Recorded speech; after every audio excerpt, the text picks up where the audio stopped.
بسم الله الرحمن الرحيم، والصلاة والسلام على رسول الله. ازيكم يا حبايبي؟ عاملين ايه؟ يا رب تكونوا بخير. هنعمل معاكم النهاردة ان شاء الله الطعمية في البيت، ناجحة ومضمونة 100%. معانا المكونات بتاعتنا النهاردة. معانا نص كيلو فول بلاه مش اقل من 6 ساعات، بلاه من بالليل. ومعانا شوية خضرة وشوية شبت وبقدونس لو انت عايزة. لو عايزة كرات مصري حطي، لو عايزة بصل اخضر حطي، بس ما تكتريش الخضرة عشان الخضرة الكتير بتغمقها. ومعانا نص رغيف عيش بلدي، عيش شامي مبلول. ومعانا يجي 10 فصوص توم وبصلاية صغيرة. ما تكتريش البصل عشان خاطر ما ينزلش مية في الطعمية وتفك منك. ومعانا شوية مية كده لما نعوزه كده واحنا بنضربها في الكب. تعالوا مع بعض هنشوف هنضربها ازاي. معايا الكبة بتاعتي اهي. الاول هنخرط البصلايه. لو عايزه ما عندكش كبة، عايزه تعمليها في الخلاط ماشي، عايزه تعمليها في المفرمه ماشي، المتواجد عندك اعمليه. نحط الثوم والخضره بتاعتي هنخرطها كده.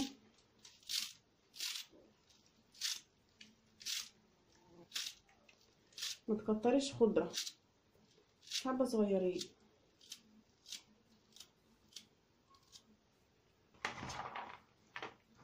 اهي البصله خضره. عندك كرات مصري برضو بجميل. نقلب المكونات في بعض كده. العيش كمان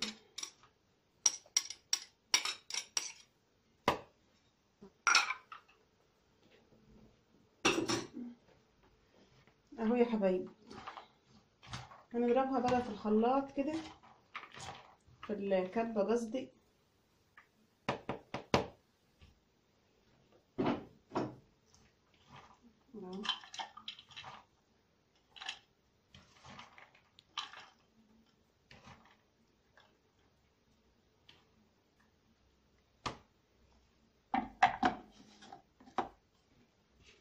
زي ما انتم شايفين كده. بسم الله.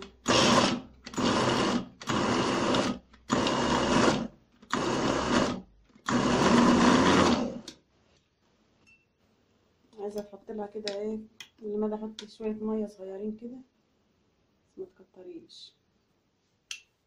الكميه كلها ما تاخدلهاش 3 معالق ميه.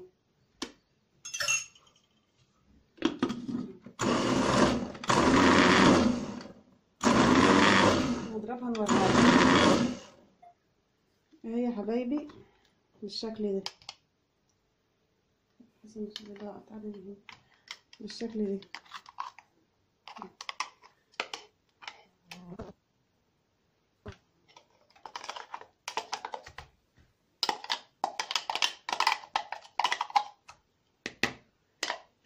وهنضرب الكميه كلها وهنرجع لكم. ودي شكلها يا جماعه بعد ما ضربتها في الكبه اهي قدامكم اهي. اهي هي في المطعم بالحجر بيخليها نفش. لو عندك مضرب بيض يبقى افضل. 3 دقايق كده تضربها بالمضرب البيض هتبقى نفش. لو ما عندكش المضرب السلك العادي او بالمعلقه كده اهي، انك تضربي فيها كده تبقى نفش. شوفوا لونها جميل ازاي، لونها فاتح وحلو ازاي. عايزه تشيلي منها في الفريزر في كيس كده، تشيليها من غير اي اضافات، لا ملح ولا كزبره ولا حاجات من دي اللي احنا بنحطها عليها دي كلها. اي اضافات ما تحطهاش عليها. ساعه ما تطلعها من الفريزر لو عايزه تحمري تحطي عليها الاضافات اللي انت عايزاها. تضربي كده ما تنفش. هنضيف لها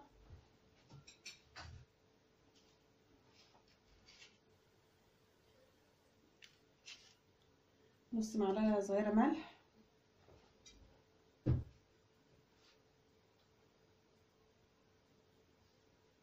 ونص معلقه شطه، حسب الرغبة. معلقة كزبرة،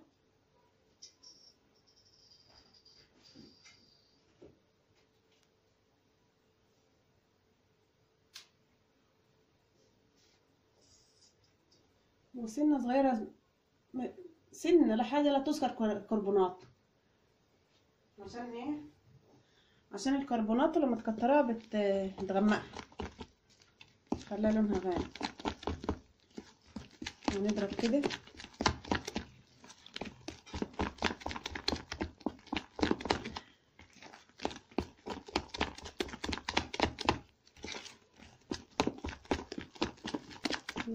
تضربي بالمعلقة اللي فاتت كده لحد ما تنفش، وبعدين نحمرها في الزيت. لا طريقة سهلة للتحمير زي الراجل بتاع المطعم. تجيبي كوباية كده أو ماء، وتحطي فيها الطعمية بتاعتك اهي اهي. دي اللي بتعمل من غير السمسم.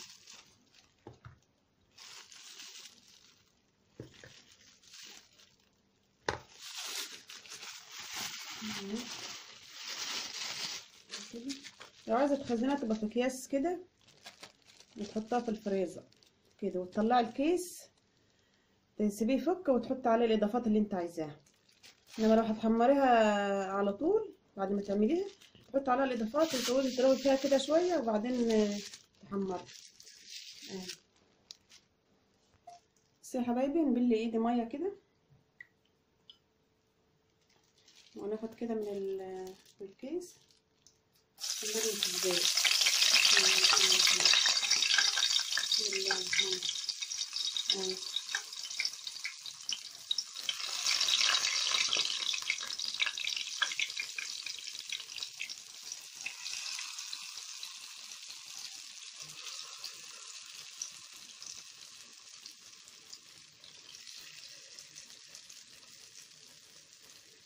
دي لو انت عايزاها كلاكيع زي بتاعة الراجل كده المكلكعة دي. هنعمله مع بعض اللي هي بتتحمر بالسمسم كده المجففة، نعملها مع بعض.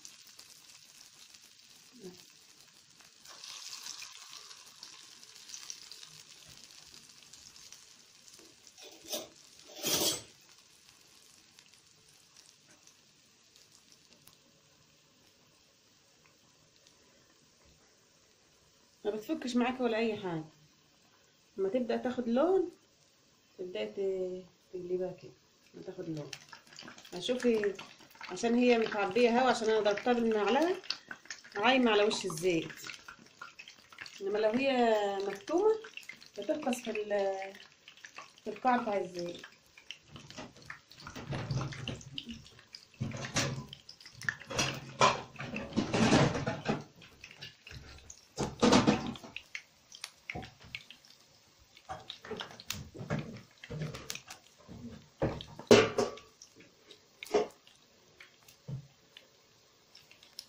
اهي يا حبايبي.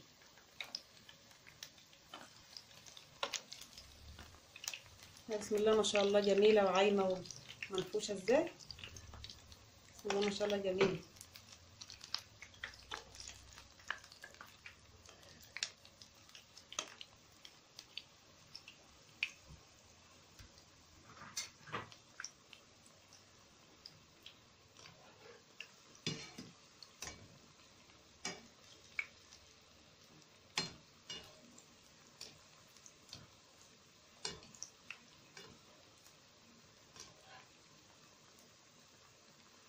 تعملي الحاجة في بيتك نضيفها لأولادك، والزيت نضيف ومضمون، مش الزيت اللي عند الراجل اللي بتتسخن كذا مرة وكله رواسب وكله حاجات وحشة.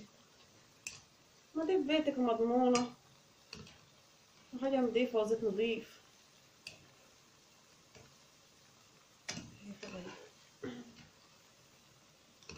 لونها جميل.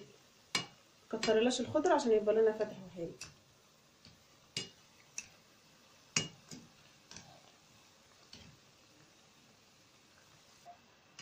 بس يا حبايبي الجميلة تطلع كده في مصفى ألمونيا، متحطهاش على ورق مطبخ. نطلعها اهي.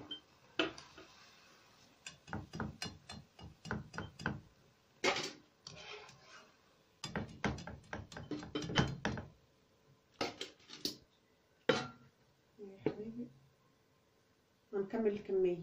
بصي يا حبايبي، لما نعمل اللي هي الكبيرة دي مسمسم، هناخد كده بالايد مية، نحطها في السمسم اهي، نحط في الزيت اهي.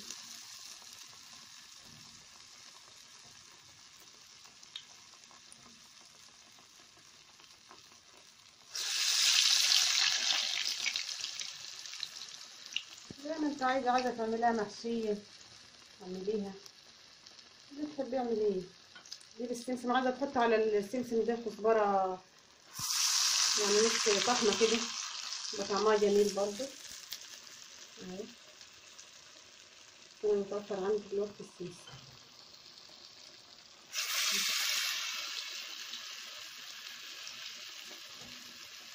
جميلة تعمليها في بيتك، وممكن تفرزيها تطلعيها زي ما تبقي مستعجلة.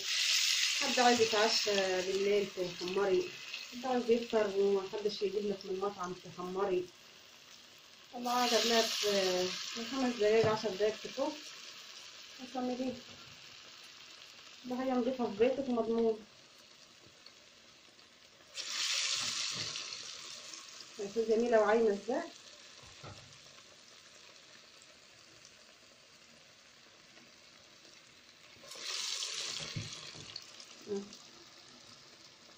جميل. تعرفك اللي هي ناجحة، اللي هي عايمة على وش الزيت وما بتفكش مني.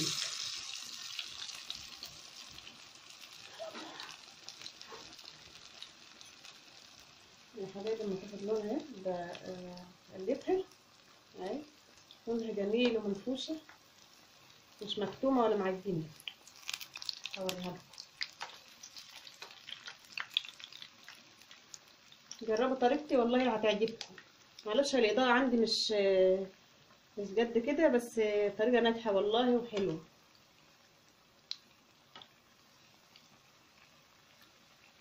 جربوها هتعجبك. هتتحمر ونرجع لكم. حبايبي خدت اللون الذهبي الجميل ده اهي، منفوش ازاي. نحطها في المصفى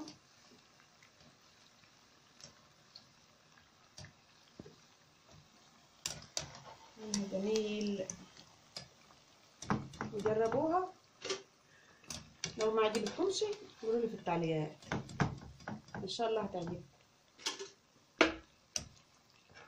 انا والله ما عدلت حاجه في الفيديو ده، مصوراها وطلعت ناجحه من اول مره والله اهي.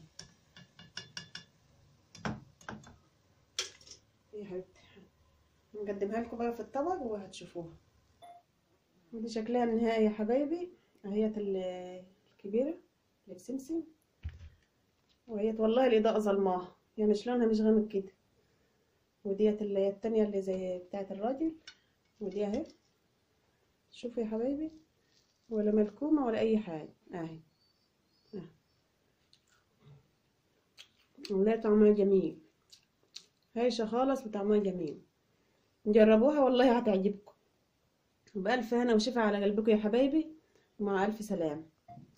بصوا يا حبايبي، فاضل لسه عجينة معايا هنا، تحمريها براحتك حسب الطلب. انا محمرتهاش كلها، ولسه معايا في الكبة هنا اهي، لسه معايا في الكبة لسه ما اتفرمتش، فانا عشان ما اطولش الفيديو ما كملتهاش ضرب في الفيديو، ومعايا لسه عجينة فاضلة كمان اهي. ودي الشكل النهائي بتاعها يا حبايبي، مع ألف سلام.